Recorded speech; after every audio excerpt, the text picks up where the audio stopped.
Assalamualaikum warahmatullahi wabarakatuh. Semangat pagi. Gimana kabar kalian semua? Anak-anakku, anak IST Aprin yang hebat dan tetap semangat. Perkenalkan, nama saya Eka Sulisdansi. Pada kesempatan kali ini saya akan menyampaikan tentang program kreativitas mahasiswa atau PKM Karsa Cipta. Ya, mungkin kalian sudah sering mendengar apa itu PKM. Ya, kita lihat aja PKM. Nah, PKM itu apa? Ya, kalau kepanjangannya, PKM itu adalah program kreativitas mahasiswa, sebuah program rutin tahunan yang diadakan oleh HIPI, khususnya Simbel Mawa, untuk mengasah kreativitas mahasiswa di Indonesia. Ya, ini secara definisinya, PKM merupakan salah satu program Direktorat Penelitian dan Pengabdian pada Masyarakat Litbangmas Dikti untuk meningkatkan kualitas peserta didik atau mahasiswa di perguruan tinggi. PKM ini dikembangkan untuk mengantarkan mahasiswa mencapai taraf pencerahan kreativitas dan inovasi berlandaskan penguasaan sains dan teknologi serta keilmuan yang tinggi. Nah, di sini jadi mahasiswa itu dituntut untuk kreatif dan berinovasi. Ya, dalam rangka mempersiapkan diri menjadi pemimpin yang cendekiawan, wirausahawan mandiri dan arif, mahasiswa ini diberi peluang untuk mengimplementasikan kemampuan, keahlian serta tanggung jawab, membangun kerjasama tim maupun mengembangkan kemandirian melalui kegiatan yang kreatif dalam bidang ini. Jadi di sini kalian akan diberikan kesempatan seluas-luasnya untuk mengembangkan kreativitas kalian, menyampaikan ide kalian, ya tentunya dengan berlandaskan penguasaan sains dan teknologi sesuai dengan bidang ilmu yang ditekuni. Nah, kenapa sih harus menyusun proposal PKM? Proposal PKM ini, jangan khawatir, setiap kalian lolos untuk didanai, itu akan disetarakan dengan mata kuliah ini untuk di IST Aprin. Yang jelas, yang pertama itu adalah harus menyusun proposal untuk kebanggaan kalian sendiri. Kalian tentunya akan bangga untuk misalkan, wah ide saya nih lolos, dihargai gitu ya. Itu kan sebuah kebanggaan. Nah, selain itu, prestasi kalian tersebut itu juga akan dikonversi ke mata kuliah.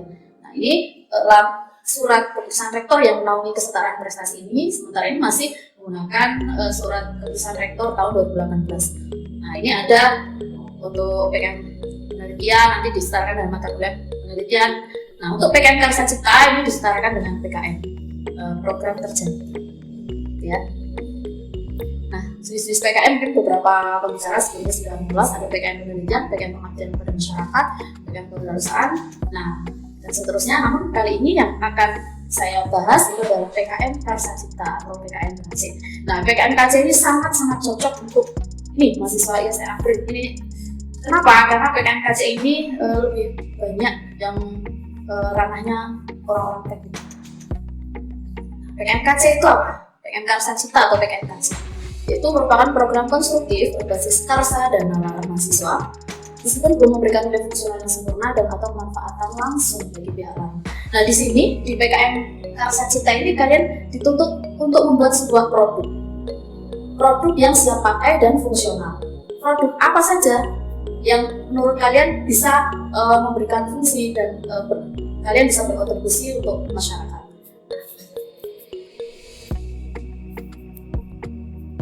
Tujuannya untuk mengembangkan kreativitas dan inovasi mahasiswa berbasis iptek dan upaya menghasilkan suatu produk, baik itu berwujud sistem, desain, model atau barang, prototipe, produk kesenian kontemporer, aplikasi, produk literasi atau jasa layanan yang bermanfaat bagi masyarakat luas dan instansi pemerintah atau dunia usaha.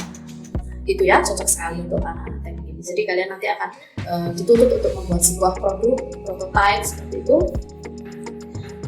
yang bermanfaat bagi masyarakat luas atau instansi pemerintah atau dunia usaha. Nah, konstruksi ide PKM untuk mendapatkan ide PKM itu sangat luas. Sumber-sumber inspirasi PKM itu yang pertama adalah persoalan kebutuhan tantangan. Terus kemudian apabila ada sebuah produk yang baru dalam tahap desain teknis dan belum untuk sampai pada prototipe. Nah, ini bisa jadi sumber inspirasi untuk PKM KC. Nah, jadi kita lihat di sini yang pertama konstruksi ide PKMKC yang pertama adalah fase inspirasi. Nah, tadi fase inspirasi diperoleh dari tadi misalkan persoalan kebutuhan tantangan. Terus kemudian dari kebutuhan tantangan itu dibangunlah ide atau fase konstruksi. Nah, nanti setelah ide itu kalian dapatkan, dibuatlah sebuah karya atau produk gitu ya. Nah, nanti selanjutnya ada fase implementasi. Nah, setelah fase implementasi ini akan dilakukan penyempurnaan karya. Nah, produk-produk ini disesuaikan dengan kebutuhan atau tantangan dari masyarakat, dunia usaha maupun pemerintah. Ya. Nah, sebagai contoh seperti ini, coba perhatikan di sini ada troli pasar. Bagaimana sih troli pasar ini bisa menjadi ide PKMKC? Nah, bayangkan kalian sering melihat ibu-ibu belanja ya di pasar. Misalkan ibu-ibu biasanya membawa keranjang atau membawa troli. Nah, sering sekali ibu-ibu tersebut menumpuk hasil belanja mereka ke dalam satu troli itu tanpa memperhatikan letak dari belanja tersebut. Misalkan buah, sayur, daging ditumpuk jadi satu. Bagaimana yang terjadi? Bisa jadi buahnya itu nanti ada yang penyok, istilahnya seperti itu. Atau mungkin sayurannya pun demikian. Nanti buahnya jadi bau daging. Nah, dari situ muncullah ide bagaimana supaya kita bisa membantu ibu-ibu tersebut ya, kita membuat produk troli pasar yang bisa untuk memisahkan sayuran, buah-buahan, terus kemudian daging, supaya dari barang-barang belanja tersebut tidak bercampur gitu. Jadi tidak ada lagi bau daging, tidak ada. Nah, seperti itu. Nah, ini modelnya seperti apa? Kalian yang memikirkan. Atau ini ada lagi Sangkar Pratima. Apa itu Sangkar Pratima? Jadi di Bali itu ada namanya Pratima. Pratima itu sebuah sesembahan bagi masyarakat Bali yang disucikan, ya, maksudnya dianggap suci seperti itu.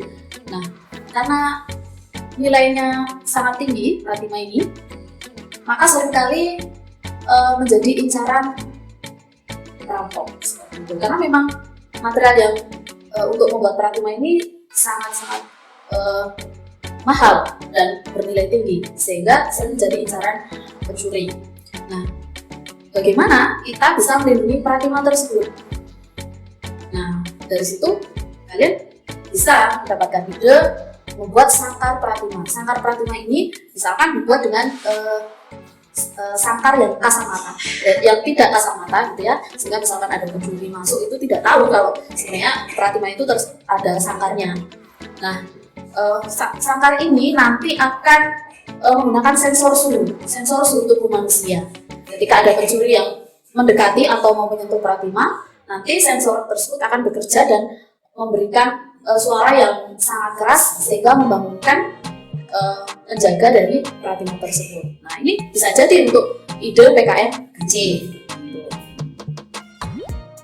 Nah, ini contoh-contoh dari PKMKC yang telah lolos nih. Ada kompor alay. Kompor alay itu adalah kompor anti lalai. Nah, di sini kalian bisa menciptakan kompor dengan sensor waktu atau yang lain gitu ya. Nah, bagaimana jika sudah ada produk tersebut di pasaran? Misalkan kompor alay tersebut, nah kalian ingin menginovasi, boleh saja menginovasi, tapi kalian harus menjelaskan perbedaan dari alat atau produk yang kalian desain dengan yang sudah ada di pasaran. Jadi tadi sumber inspirasi tadi yang pertama dari kebutuhan tantangan, terus kemudian juga boleh pengembangan suatu produk yang belum sampai pada tahap uji coba, dan kalian harus menjelaskan perbedaan dengan yang sudah ada di pasaran. Nah, contoh PKMKC yang lain tadi troli pasar sudah, terus kemudian Rosema. Apa itu Rosema? Roda sepeda magnetik. Nah, roda sepeda magnetik ini akan mengerem secara otomatis ketika terjadi kemacetan. Lalu ada juga Coupe Santo, ya, kursi penumpang santai otomatis. Ini diciptakan untuk penumpang manula yang di kereta. Nah, itu. Atau contoh-contoh yang lain, coba kita lihat seperti apa. Nah, nih tadi contoh judul PKMKC yang lolos tadi sudah ya, kompor alay, terus kemudian roda sepeda magnetik tadi, terus Pesanto sudah. Nah, ini yang amat nih, lolos 2020 nih, Vessel Composting Technology berbasis microcontroller untuk mengolah limbah sampah padi. Lalu ada victim disaster tracking card dan seterusnya nih. Nah, ini adalah contoh-contoh judul PKMKC yang lolos. Nanti dari situ kalian pun bisa untuk menginovasi. Jadi prinsipnya itu ya tadi ya, untuk inovasi boleh. Tuh.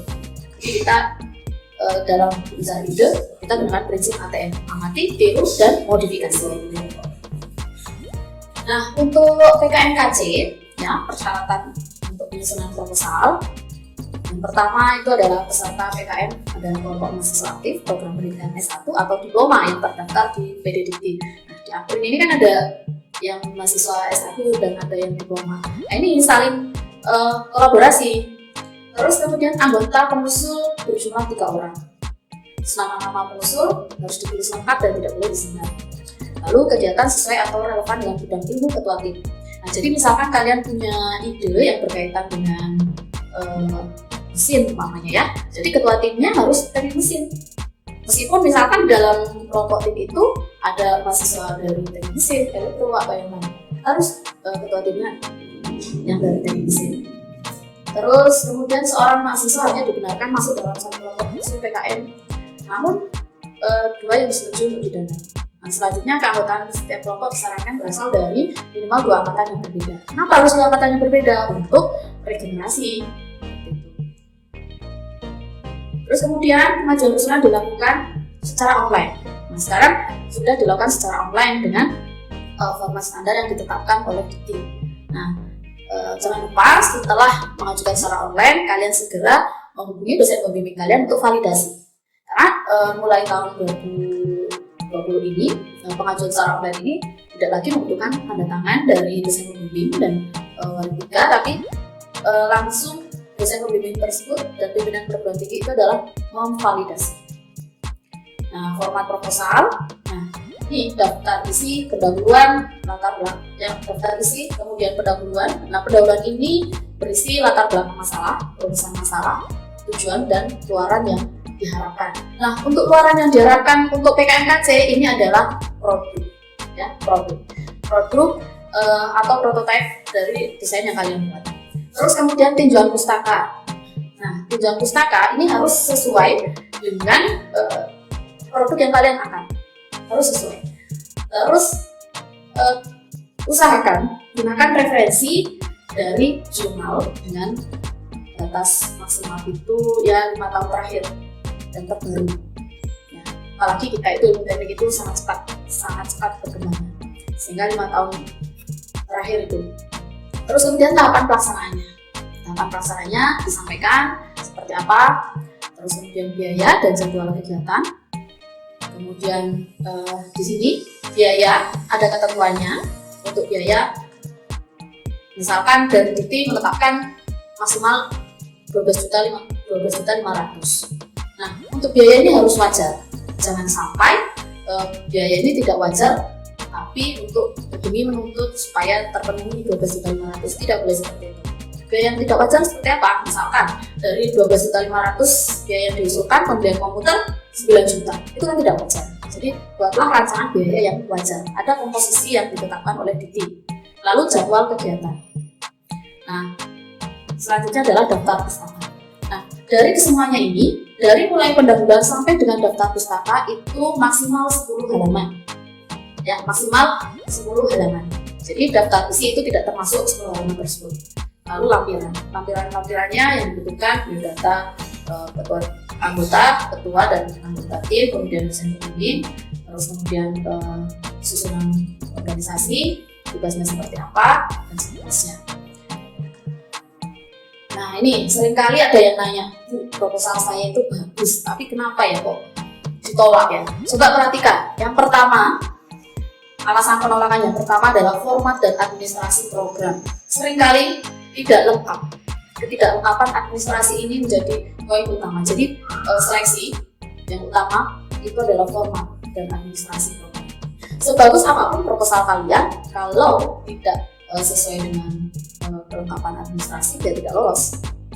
Lalu tidak ada surat pernyataan ketua pelaksana, ini juga tidak lolos nih. Lalu tidak divalidasi pimpinan PT. Nah, makanya tadi yang sudah saya sampaikan, ketika kalian sudah upload untuk proposal kalian, segera menemui dosen pembimbing untuk validasi dan menemui pimpinan PT untuk segera validasi. Lalu jumlah halaman lebih ketentuan. Ya, tadi sudah disampaikan bahwa jumlah halaman itu maksimal 10 halaman. Terus biodata tidak ditandatangani. Nah, selain itu, alasan penolakan yang lain adalah ketidakpatuhan pada pedoman PKN. Nah, sekarang yang pedoman yang dipakai adalah pedoman PKN 2020 dengan adendumnya. Nah, selanjutnya adalah RAB tidak rinci dan tidak rasional. Seperti tadi yang sudah saya sampaikan ini. Misalkan ada RAB yang kalian buat 9 juta untuk pengadaan komputer dari 11.865.000 RAB yang kalian ajukan. Itu tidak rasional. Hindari yang seperti ini. Kalau kalian tidak mau sakit hati, ditolak. Selanjutnya, untuk program, seringkali mahasiswa itu sering bingung membedakan. Ini harus PKMT atau PKMKC ya Bu ya? Nah, bedanya apa? Kalau PKMT itu biasanya untuk diterapkan di masyarakat produktif. Nah, bisa jadi misalkan ini alasan penolakan tadi, usulan lebih cocok untuk PKMT, contohnya Kasava Smart Cutting Mesin, kemudian mesin cerdas membuat keripik singkong untuk meningkatkan produktivitas PKM di Indonesia. Nah, ini tadi kalau PKMT prototipenya atau produknya itu untuk mitra produktif, jadi harus bermitra. Kalau PKMKC tidak, tapi lebih untuk memenuhi kebutuhan masyarakat. Lalu program tadi tidak ada detail desain. Jadi di dalam proposal kalian harus mencantumkan detail dari desain produk yang kalian usung, harus detail. Nanti kalau tidak detail, dikira kalian akan membeli produk yang harus detail. Seperti itu. Terus pustaka tidak mendukung produk. Nah, misalkan bahas tentang troli pasar tadi, kok pustaka yang dipakai itu adalah tentang Sangkar Pratima, tentang yang lain, tentang kompor, kan tidak mendukung. Lalu bisa jadi program tersebut tidak tepat untuk PKMKC, tapi lebih tepat untuk PKMP. Contoh, peningkatan efisiensi fotovoltaik dalam mengatasi masalah kelistrikan. Nah, kalau bahas fotovoltaik itu kita lebih ke arah PKMP. Seperti itu. Selanjutnya yang penolakan selanjutnya adalah tentang kreativitas. Produk sudah bersifat generik, misalkan LMM berbasis web. Maksudnya gimana? Produk itu sudah ada di pasaran dan sudah dipatenkan. Nah, jadi contoh LMM berbasis web itu kan sudah banyak di pasaran misalnya. Ya, demikian yang dapat saya sampaikan. Kurang lebihnya saya mohon maaf. Terima kasih. Wassalamualaikum warahmatullahi wabarakatuh.